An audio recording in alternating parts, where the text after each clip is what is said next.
துணை முதலமைச்சர் உதயநிதி ஸ்டாலின் பிறந்த நாளை கொண்டாடும் வகையில் நீலகிரி மாவட்ட பொறுப்பு அமைச்சர் மு. சாமிநாதன் தலைமையில் மலை கிராமங்களில் கொடியேற்றி இனிப்பு வழங்கி திமுக ஆட்சியின் சாதனைகளை விளக்கினர்.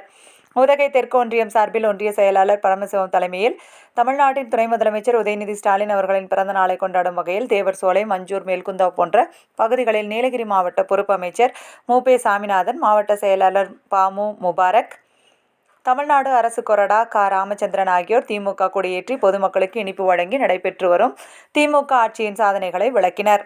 அதேபோல் கிராமம் கிராமமாக சென்று பொதுமக்களின் கோரிக்கை மனுக்களையும் அமைச்சர் மு. சாமிநாதன் மற்றும் அரசு தலைமை கொறடா பெற்றுக்கொண்டு உடனுக்குடன் தீர்வு காண அதிகாரிகளுக்கு உத்தரவிட்டனர். இந்த நிகழ்ச்சியில் மாவட்ட துணை செயலாளர் ரவிக்குமார், மாவட்ட ஊராட்சி துணைத் தலைவர் உமாராஜன், மாவட்ட இளைஞரணி அமைப்பாளர் சசிகுமார் உட்பட திமுகவினர் பலர் கலந்து கொண்டனர்.